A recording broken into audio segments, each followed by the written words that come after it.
Hari ini kita akan bahas tentang baptisan air dan baptisan Roh Kudus. Nah, Ya. apa perbedaannya? Ya, ini pengalaman saya tentang baptisan Roh Kudus, ya Michael ya. Ya, betul. Tiba-tiba tuh ada rasa hadirat Tuhan luar biasa dan mulut saya langsung berkata-kata dalam bahasa roh. Ya. Nah, waktu itu tiba-tiba langsung bahasa Cina, bahasa Ibrani, dan bahasa Inggris. Wow. Padahal saya sendiri bahasa Inggris sama sekali tidak bisa. Ya. Dan pengalaman saya dibaptis Roh Kudus, dipenuhi Roh Kudus, itu pikiran saya sadar. Wow. Nah, kalau tidak sadar namanya kesurupan. Nah, setuju Pak, setuju. Jadi kalau kita mengalami baptisan Roh Kudus, itu posisinya itu pikiran kita masih sadar 100%. Ya. Ya. Dan langsung bisa itulah saya mulai ada karunia bahasa roh sampai sekarang. Wow. Nah, tetapi kadang dalam bahasa roh itu waktu doa pribadi, jadi bahasa roh itu sering saya gunakan doa pribadi. Iya, betul. Nah, itu sering keluar bahasa Cina, bahasa Ibrani. Wow. Nah, termasuk lagu yang saya dapat Tuhan berikan seperti kaki rusa, itu bahasa Ibrani sama bahasa Cina. Wah, Pak Daud mau nyanyikan? Kalau dalam kondisi seperti ini tidak bisa. Oh, jadi saat tertentu dikuasai roh, nah itu langsung mulut kita langsung keluar kata-kata bahasa roh itu bahasa Ibrani dan atau bahasa Cina. Itu sering kejadian waktu saya mendapat lagu pujian penyembahan. Iya. Nah, setelah itu baru ada terjemahannya bahasa Indonesia. Jadi kalau misalnya saya ditanya, saya pencipta lagu, saya katakan tidak, bukan. Karena saya kan hanya mendengar, Michael. Iya, betul. Setelah mendengar, langsung roh itu menguasai, memenuhi hidup saya, mulut saya langsung berbahasa roh, itu bahasa Cina atau bahasa Ibrani. Luar biasa. Tetapi untuk ngulangi lagi tidak bisa. Iya, Pak. Nah, ya sekarang Pak Pendeta Sutoyo sekarang yang membahasnya, karena Pak Toyo ini dosen, jadi lebih jelas. Oke, ada perbedaan ya antara baptisan air dengan baptisan Roh Kudus, gitu ya. Coba kalau kita ini membaca Kisah Rasul ya, Kisah Rasul pasal yang pertama, ayat yang kelima ya, ayat yang kelima. Sebab Yohanes membaptis dengan air, itu adalah baptisan air. Maka orang-orang yang percaya itu dibaptis air ya.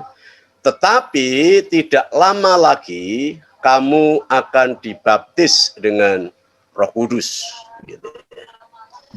Nah, ada orang yang mengatakan baptisan air itu karena pertobatan. Kemarin saya katakan bahwa baptisan air adalah tanda orang percaya. Nah, orang yang percaya kepada Tuhan itu sering disebut first blessing ya, blessing pertama.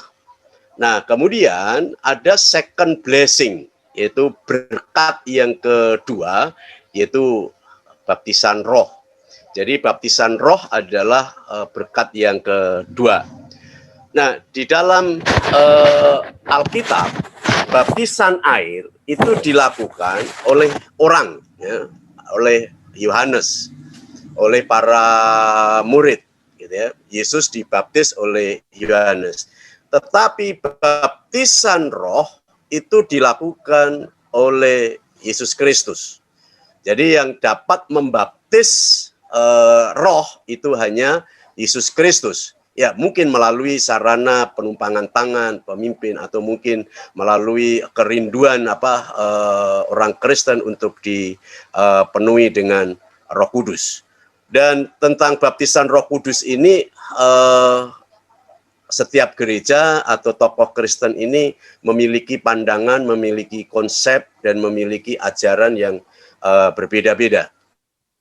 Tetapi kalau saya sebagai pribadi, saya adalah sebagai orang Pentakosta, orang Injili gitu ya. Jadi orang Pentakosta itu semangatnya orang-orang yang dipenuhi dengan Roh Kudus gitu ya. Itu di Kisah Rasul. Tapi Injili ini adalah ajarannya itu berdasarkan Alkitab, berdasarkan Injil. Maka di dalam memahami tentang Roh Kudus, ya, tentang Roh Kudus, baptisan Roh Kudus, karya Roh Kudus, karunia-karunia Roh Kudus, gitu ya, pentingnya Roh Kudus, maka harus ada pemisahan ya antara konsep Lukas dengan Paulus. Jadi pada saat membahas tentang Roh Kudus, ini tidak boleh dicampur adukkan antara konsep Lukas, yaitu di Injil Lukas dan di Kisah Para Rasul, harus berbeda dengan Paulus gitu ya. Kalau Lukas berbicara tentang Roh Kudus, itu kaitannya dengan misologis ya. Jadi kaitannya dengan pemberitaan Injil, kaitannya dengan misi ya.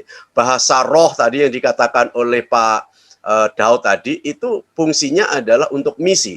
Dan di Kisah Rasul juga begitu ya. Ketika murid-muridnya di loteng Yerusalem penuh dengan Roh Kudus, dengan berbahasa lidah asing ya. Orang itu tidak tahu bahasa itu tapi diucapkan. Tetapi orang-orang yang di sekelilingnya ini mengerti, memahami bahasa itu. Artinya bahasa lidah asing ini adalah untuk memberitakan Injil, ya, untuk misi. Tetapi Paulus berbicara tentang bahasa roh, tentang Roh Kudus, tentang karunia-karunia Roh Kudus. Ini bersifat soteriologis, artinya kaitannya dengan keselamatan. Bagaimana orang Kristen tetap bertahan di dalam iman, perlu penuh dengan Roh Kudus. Bagaimana kita ini menjadi orang Kristen yang baik, maka kita harus mempunyai buah-buah Roh Kudus dan selanjutnya. Gitu ya. Nah, jadi harus ada kunci ini ya, dibedakan memahami Roh Kudus menurut Lukas dan pandangan Paulus. Nah, kaitannya apakah baptisan Roh Kudus itu menyelamatkan, gitu ya? Baptisan Roh Kudus itu menyelamatkan atau tidak, gitu ya? Kalau dalam Alkitab yang menyelamatkan adalah Tuhan Yesus ya.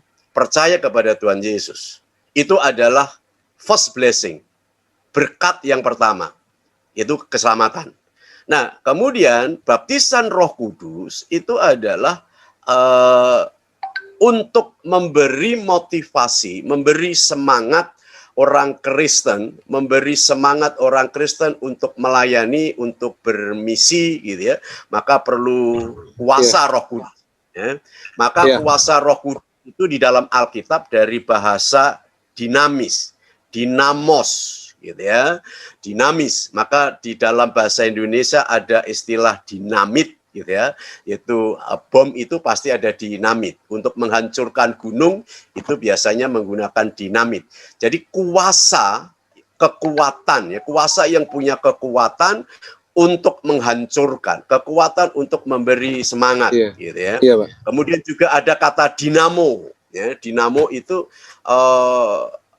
mesin mobil, gitu ya, atau motor itu bisa berjalan karena ada apanya? Dinamo, ada dinamonya. Karena dinamo ini adalah penggerak kan, ini kan. Nah, kemudian juga ada kata dinamis yang berlawanan dengan kata statis, yaitu terus-menerus. Dan ini kita lihat dalam Kisah Para Rasul. Jemaat yang penuh dengan Roh Kudus itu tidak diam, gitu ya. Dia memberitakan Injil. Dia selalu bersekutu setiap hari di bait Allah. Kemudian dia menyatakan mujizat-mujizat. Kemudian dia mempelajari ajaran-ajaran para rasul. Jadi orang yang penuh dengan Roh Kudus adalah orang yang bersemangat di dalam rohaninya. Gitu ya. Maka kalau orang Kristen yang penuh dengan Roh Kudus gitu ya, kemudian bahasa lidahnya lancar gitu ya, apalagi keras gitu, tetapi tidak punya semangat membaca Alkitab, malas beribadah, malas gitu ya, tidak ada gairah rohani gitu ya, itu bukan Roh Kudus gitu ya. Mungkin Pak Daud Tony mengatakan roh kuda gitu ya. Ya, Roh Kudus. Atau penuh dengan roh kudus gitu ya. Ya, jadi Roh Kudus ini diberikan adalah untuk memberi semangat gitu ya kepada orang-orang percaya untuk memberitakan Injil. Ya, sebagai contoh, para rasul penuh dengan Roh Kudus memberitakan Injil dengan semangat, sekalipun mengorbankan mengorbankan nyawanya. Maka semua murid-muridnya memberitakan Injil sampai mati martir. Itu karena semangatnya, karena disemangati oleh penuh dengan Roh Kudus, dikuasai oleh Roh Kudus. Maka orang Kristen yang penuh dengan Roh Kudus atau gereja yang mempersilahkan Roh Kudus itu bekerja dalam gereja itu, maka gereja ini adalah gereja yang memberitakan Injil, gereja yang bersemangat gitu ya. Nah, maka menurut saya penuh dengan Roh Kudus adalah mutlak bagi orang yang percaya, walaupun tidak menyelamatkan. Karena apa? Karena kita ini dipanggil untuk apa? Untuk memberitakan Injil. Amanat agung Tuhan Yesus itu mengatakan apa? Pergilah, jadikanlah segala bangsa menjadi muridku. Kemudian apa? Baptislah. Setelah baptislah apa? Ajarlah, gitu ya. Kemudian apa? Aku akan menyertai engkau sampai selama-lamanya. Siapa yang menyertai engkau? Adalah Roh Kudus. Jadi sekarang ini yang menyertai kita adalah Roh Kudus. Yang memberi kekuatan kepada kita Roh Kudus. Yang menuntun kita kepada kebenaran Roh Kudus. Yang menginsapkan kita dari dosa adalah Roh Kudus. Maka orang Kristen itu mutlak penuh dengan Roh Kudus. Kemudian ditandai apa? Ya. Pertama kali kan baptisan ya, maka kita akan masuk pada baptisan Roh Kudus. Pertama sekali orang yang dipenuhi dengan Roh Kudus adalah baptisan.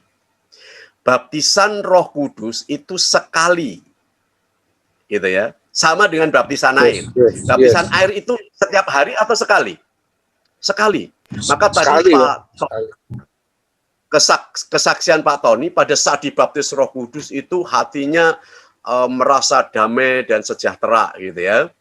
Itu baptisan Roh Kudus ada baptisan yang pertama sekali kita ini dipenuhi dengan roh dengan melimpah. Saking sukacitanya maka kita ini berbahasa roh. Dan bahasa roh ini adalah pemberian Allah. Jadi ada orang mengatakan bahwa bahasa roh adalah tanda fisik baptisan Roh Kudus. Gitu ya. Jadi atau baptisan Roh Kudus ditandai salah satu tanda fisik adalah bahasa roh. Kalau di dalam Kisah Rasul kan ditandai dengan apa? Suara yang angin ya, angin gitu ya. Kemudian nyala-nyala lidah api di kepala, ya kan? Jadi ada 3 ya, itu di Kisah Rasul pasal 2.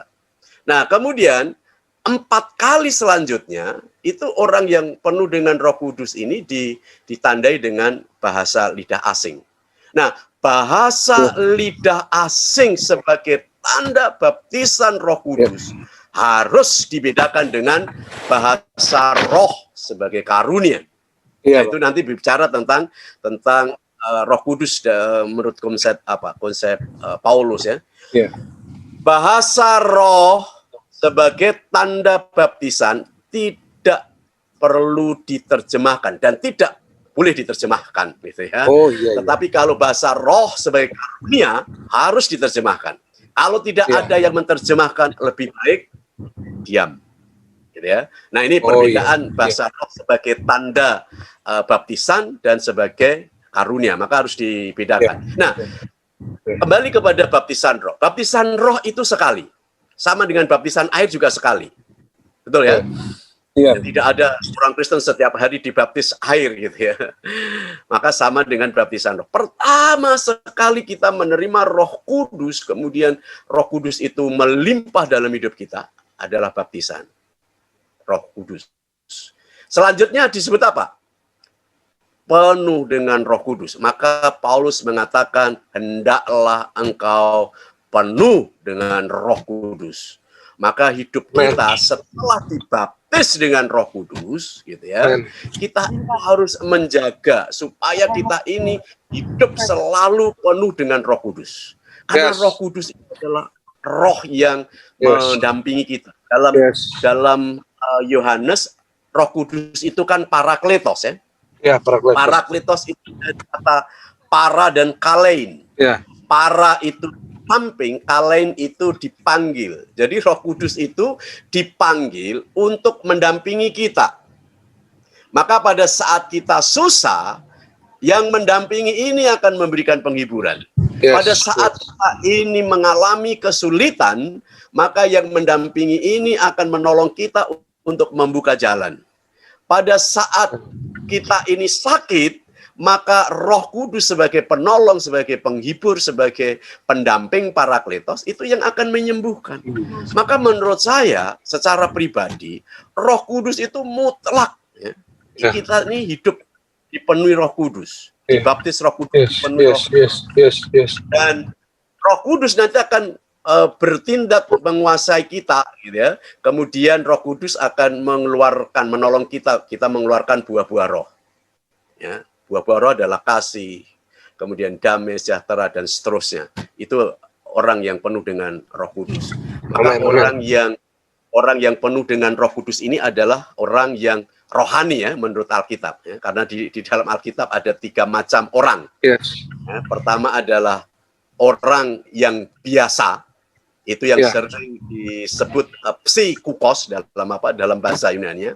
Iya, orang yang secara biasa, orang yang tidak percaya ya, ini adalah psikikos. Nah, kemudian orang yang kedua, macam orang kedua adalah sarkikos. Sar, dari kata sar, daging. Jadi orang Kristen yang hidupnya dikuasai oleh apa? Daging. Ya, jadi ada orang Kristen yang masih dikuasai daging, hawa nafsu, gitu ya, masih suka bertengkar, masih marah-marah, gitu ya, masih suka menipu sana, menipu sini. Nah, itu adalah sarkikos, ya. Orang yang dikuasai daging. Nah, kemudian yang ketiga ini yang menurut orang percaya dipenuhi dengan Roh Kudus adalah apa? Pneumatikos, orang yang rohani, orang yang dikuasai oleh Roh. Hidup kita adalah hidup di dalam Roh, menyatakan buah-buah Roh, gitu ya. Nah, jadi ini fungsi apa? Fungsi baptisan Roh Kudus ya. Fungsi baptisan Roh Kudus. Pentingnya baptisan Roh Kudus. Nah, baptisan Roh Kudus yang ada dalam Kisah Para Rasul itu ditandai oleh bahasa lidah asing, glosolalia, gitu ya. Kemudian juga ditandai oleh suara keras atau angin. Kemudian lidah-lidah api yang di atas kepala umat itu. Nah, kemudian selanjutnya tanda-tanda ini yang terulang itu adalah bahasa lidah asing. Maka banyak orang yang mengatakan tanda baptisan roh adalah bahasa lidah asing. Seperti yang dialami oleh Daud Tony tadi juga bahasa lidah asing. Nah, cirinya bahasa lidah asing adalah bukan dibuat-buat ya. Orang kan bisa buat-buat sandalawas gitu ya. Atau Sintia ku pegang lama, Sintia ku pegang lama, Sintia ku pegang lama gitu ya. Bukan itu kan ya namanya bahasa bisa ditiru, bisa dipalsu. Tetapi tanda ini itu adalah berasal dari Tuhan. Yang mengucapkan ya, yang mengucapkan adalah orang yang tidak mengerti bahasa itu. Tidak mengerti bahasa itu. Tetapi kemungkinan orang-orang di sekitarnya itu mengerti, gitu ya. Nah, ini adalah bahasa roh. Jadi bahasa roh itu bukan dari manusia, bukan dari diri orang yang mengucapkan. Dan biasanya orang yang mengucapkan ini adalah orang yang tidak pernah belajar bahasa itu. Dan tidak mengerti dengan bahasa itu. Gitu ya. Seperti Pak Daud tadi bahasa Ibrani, karena Pak Daud nggak pernah belajar bahasa rohani kecuali Elohim, gitu ya. Ya. Nah, jadi bahasa roh sekarang ya mungkin karena banyak orang yang tidak mengerti ya, itu adalah karunia, bukan tanda baptisan. Gitu ya. Maka kalau kita ini berbahasa roh di pertemuan, di jemaat, gitu ya, di persekutuan. Kalau kita ini sudah dibaptis oleh roh, kemudian kita berbahasa roh, itu adalah karunia. Maka harus apa? Harus diterjemahkan. Karena apa? Karena bahasa roh sebagai karunia ini fungsinya apa? Untuk membangun jemaat. Gitu ya. Contoh saja, kalau selama Zoom meeting ini saya bahasa roh gitu ya, ya nggak akan makna kan gitu kan, tidak dimengerti gitu ya. Maka dalam persekutuan pun juga begitu. Ya. Kecuali itu adalah orang yang baru pertama sekali dibaptis oleh Roh Kudus, karena itu adalah tanda gitu ya. Tapi tanda ini bukan satu-satunya ya, menurut saya bukan satu-satunya, hanya salah satu ya. Tanda bahasa tanda baptisan roh itu adalah bahasa lidah asing. Gitu. Masih ada tanda yang lain, tergantung Tuhan yang akan memberi. Dan saya menguji orang yang dibaptis dengan Roh Kudus itu bukan karena bahasa lidahnya gitu ya, bahasa lidah asing gitu, tetapi perubahan hidupnya gitu ya. Jadi menurut saya uji orang yang penuh dengan Roh Kudus atau dibaptis oleh Roh Kudus bukan bahasa lidah asing, tetapi lebih kepada sifat dan karakter. Nah, kemudian tadi ada pernyataan apa bedanya baptisan air dengan baptisan Roh Kudus gitu ya. Ya, menurut saya tidak ada yang mana lebih dulu gitu ya. Mana yang lebih dulu. Tetapi syarat dibaptis oleh Roh Kudus adalah percaya kepada Yesus. Berarti orang yang sudah percaya kepada Yesus. Mungkin orang yang percaya kepada Yesus ini belum sempat dibaptis air. Tetapi karena kasih mula-mulanya, karena cintanya kepada Yesus, kemudian karena mendalamnya hubungan dirinya dengan Yesus, kemudian rindu dibaptis oleh Roh Kudus. Bisa saja dibaptis oleh Roh Kudus. Dan ini peristiwa ini terjadi ketika Petrus memberitakan Injil kepada keluarga Kornelius. Kornelius dibaptis oleh Roh Kudus, kemudian baru dibaptis air. Jadi ini tidak ada keharusan harus dibaptis air baru dibaptis Roh Kudus. Atau dibaptis Roh Kudus dulu kemudian baru dibaptis air gitu ya. Baptisan air syaratnya adalah percaya kepada Yesus. Baptisan Roh Kudus itu juga percaya kepada Yesus karena Yesus yang mengutus Roh Kudus itu. Gitu ya. Jadi tidak harus berurutan gitu ya. Tidak harus berurutan. Nah, kembali kepada baptisan Roh Kudus ya. Jadi baptisan Roh Kudus ini diberikan oleh Tuhan adalah untuk melanjutkan pekerjaan Tuhan. Gitu ya. Jadi Yesus ini sudah mengajarkan firman-Nya supaya dilanjutkan oleh para rasul. Para rasul ini supaya dilanjutkan kepada gereja mula-mula. Nah, gereja mula-mula ini harus dilanjutkan oleh gereja-gereja selanjutnya. Maka ada satu ungkapan, saya percaya dengan hal ini, tidak ada seorang pun yang sanggup menghambat kuasa Roh Kudus. Karena kuasa Roh Kudus ini diberikan oleh Allah kepada gerejanya untuk berkembang gereja itu. Maka Roh Kudus ini diberikan adalah untuk menggenapi misi dari Tuhan Yesus.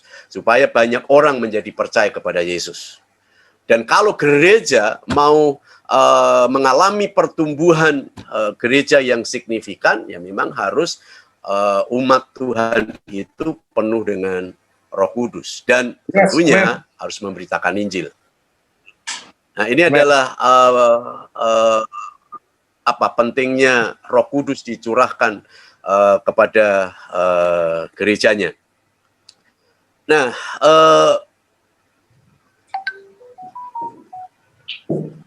tentang Roh Kudus ini, karya Roh Kudus ini, sekarang ini dipengaruhi oleh tiga gerakan ya, gerakan Roh Kudus, gerakan primatologis gitu ya. Kalau di sejarah gereja Pentakosta ini kan ada 3 gerakan yang sangat menonjol ya, yaitu Pentakostalisme atau Pentakosta modern maksudnya ya. Jadi ini harus dibedakan dengan Pentakosta yang ada dalam Kisah Rasul. Pentakosta modern ini bermula pada tahun 1901 ketika Fok Parham ya mengajarkan kepada murid-muridnya tentang Kisah Rasul pasal 2. Kemudian dia memberi tugas kepada murid-muridnya untuk membaca Kisah Para Rasul pasal 2. Nah, tiba-tiba di situ muridnya yang bernama Agnes Osman itu dipenuhi dengan Roh Kudus, kemudian berbahasa lidah asing. Nah, kemudian setelah itu ada ada gerakan doa gitu ya, ada gerakan doa, ada revival gitu ya. Jadi ada kebangkitan rohani, merindukan Pentakosta seperti di dalam Kisah Para Rasul. Nah, kemudian ini segera terdengar banyak orang. Nah, salah satu orang namanya Seymour gitu ya, William Seymour, itu adalah orang yang kulit hitam gitu ya. Rindu untuk apa? Untuk dipenuhi dengan Roh Kudus. Itu pada tahun 1906. Nah, kemudian dia penuh dengan Roh Kudus, kemudian dia memberitakan Injil. Sering kita dengar peristiwa di Azusa Street ya. Ya, itu adalah William Seymour gitu ya. Itu adalah gerakan Pentakosta yang pertama. Nah, ini adalah sering disebut Pentakosta konservatif gitu ya. Dan ini bisa mengilhami gereja, tapi juga bisa mengilhami orang-orang Kristen gitu ya. Nanti apakah kita ini adalah orang Pentakosta modern, apakah kita ini orang-orang karismatik gitu. Nah, kemudian gerakan yang kedua adalah karismatik. Gerakan karismatik itu adalah orang-orang yang secara rohani itu tidak puas di gereja, karena kebanyak orang-orang dari gereja mainstream ya, gereja-gereja Protestan ya, gereja-gereja Katolik. Nah, kemudian dia ini merindukan merindukan kerohanian ini menjadi menjadi hidup.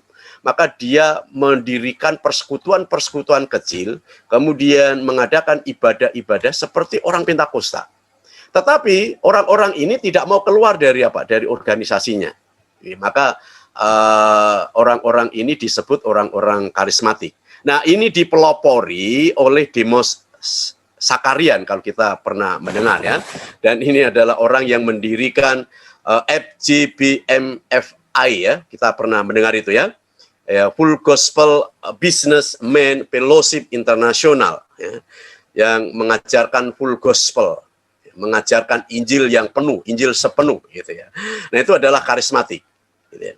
Nah, kemudian diikuti dengan tokoh-tokoh yang lain, ada Plessis, kemudian ada Agnes Sanford ya, yang depresi, kemudian dibaptis Roh Kudus, kemudian disembuhkan oleh Tuhan, kemudian dia melayani pelayanan dengan kesembuhan ilahi gitu ya. Nah, setelah itu pada tahun kira-kira pada tahun 70-an muncul gerakan yang lain, yang sering disebut gelombang ketiga. Ya. Gelombang pertama itu adalah Pentakostalisme, gelombang kedua adalah karismatik, gelombang ketiga ini ya memang tidak punya nama, tetapi ada Peter Wagner, seorang akademisi dari Fuller, dia ahli pertumbuhan gereja, memberikan nama Sign and Wonders Movement, artinya gerakan tanda-tanda dan mujizat-mujizat.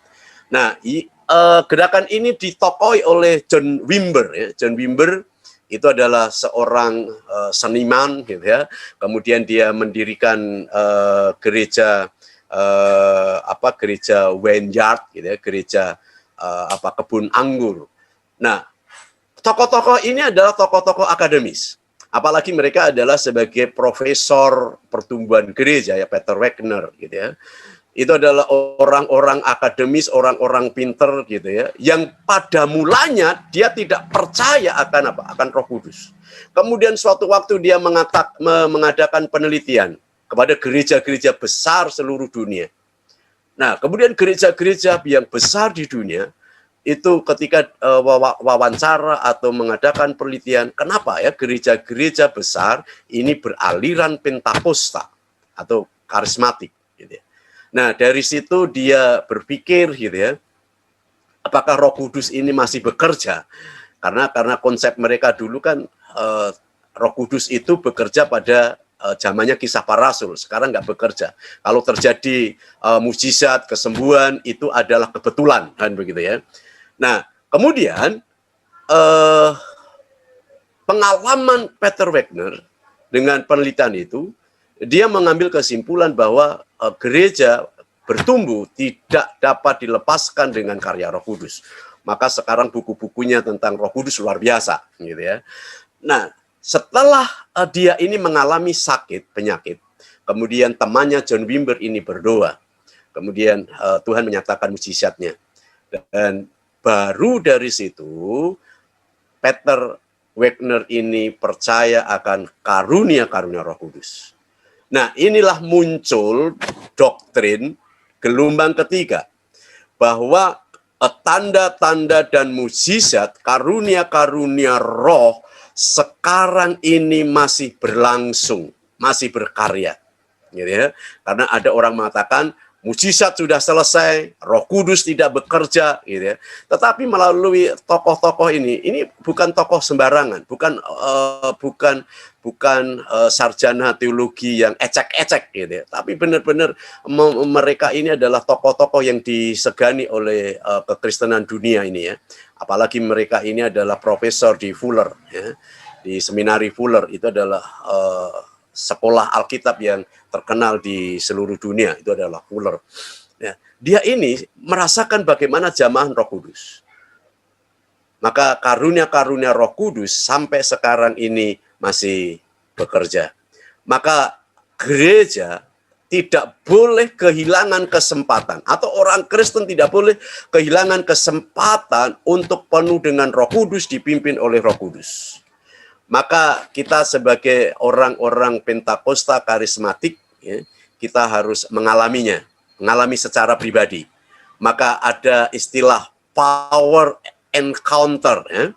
Jadi perjumpaan pribadi dengan Roh Kudus. Ini sangat penting bagi kita. Kita harus mengalami secara pribadi dengan Roh Kudus. Bagaimana Roh Kudus menjamah kita, mengubah hidup kita, menjadi orang yang semangat di dalam Tuhan, orang yang mengabdikan diri kepada Tuhan. Kemudian kita juga percaya bahwa karunia-karunia roh yang adikodrati sampai sekarang masih bekerja. Ya. Pada saat kita sakit, kita minta kepada Tuhan supaya Tuhan sembuhkan.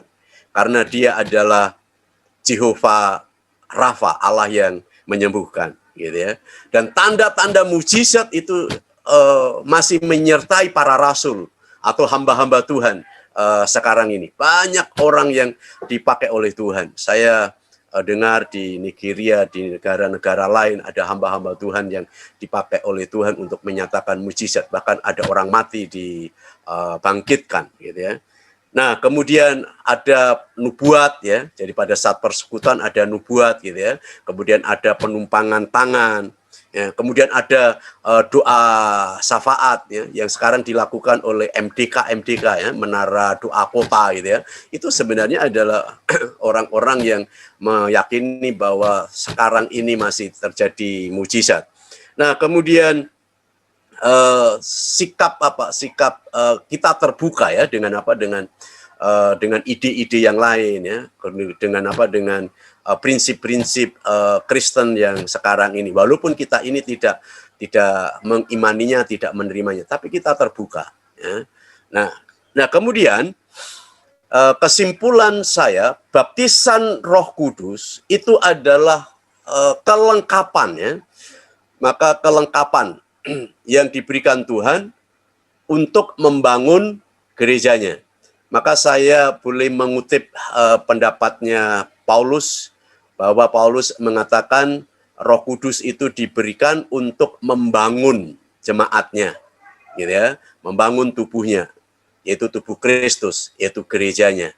Gereja yang bersaksi, gereja yang efektif di dalam pelayanannya, gereja yang efektif di dalam misi pemberitaan Injil adalah ketika kita dipimpin oleh Roh Kudus. Ini yang dapat saya sampaikan, Pak Michael. Mau tanya, Ya. Pak Pendeta, bahasa roh sebagai karunia. Ya. Tentang bedanya bahasa roh sebagai karunia, supaya yang dengar jelas. Ya, Nah, bahasa roh sebagai karunia itu di dalam Alkitab itu harus diterjemahkan ya, harus diterjemahkan. Kalau tidak diterjemahkan, hanya untuk membangun dirinya sendiri. Karena karunia-karunia yang Tuhan berikan kepada kita, manfaatnya adalah untuk membangun tubuh Kristus, gitu ya. Jadi membangun tubuh Kristus. Kalau orang Kristen di dalam persekutuan kemudian berbahasa roh, gitu ya, itu fungsinya hanya membangun dirinya sendiri. Ya, ya. Dan kita tidak pernah membangun kerohanian orang lain. Maka Ya. lebih baik ketika kita ini persekutuan, gitu ya, dalam ibadah, Ya. lebih baik kita ini bernubuat, gitu Ya, ya. Kita menyampaikan nasihat sehingga Ya. nasihat itu dimengerti. Contoh Ya. saja Ya. dalam Zoom ini, saya mengatakan sandalawas sepanjang seminar ini sandalawas, nggak ada artinya. Tetapi kalau saya mengatakan Bapak Ibu Saudara, kita tetap kuat iman. Sekalipun kita ini menghadapi pandemi, kita tetap berserah kepada Tuhan. Bermanfaat yang mana? Iya. Puji Tuhan, dari Pak. bahasa roh Kecuali ini, kalau kita ini berdoa sendiri, doa pribadi, lebih baik berbahasa roh. Nah, ini yang saya lakukan. Wah, kalau bahasa roh doa pribadi itu, waduh, sangat damai gitu ya. Iya. Jadi kalau Iya. bahasa roh itu lebih baik hubungan diri kita kepada Tuhan secara pribadi. Ya, puji Tetapi Tuhan. kalau dalam berjemaat, lebih baik kita bernubuat, menasehati, menyampaikan firman yang dapat dimengerti. Maka Paulus juga mengatakan lebih baik mengatakan satu kata daripada kita ini 5.000 kata-kata dalam bahasa roh di dalam persekutuan. Gitu ya. Ya, Pak Daud, gimana Pak jadi Daud? bahasa roh itu harus diterjemahkan. Ya. Kalau untuk persekutuan jemaat, bahasa roh itu harus diterjemahkan berarti ya. Iya. Kalau Ya, tidak ya. diterjemahkan, yang dengar bingung. Iya, Pak. Siap. Pak Daud, boleh Ya, kita hanya membangun diri sendiri. boleh kita Hanya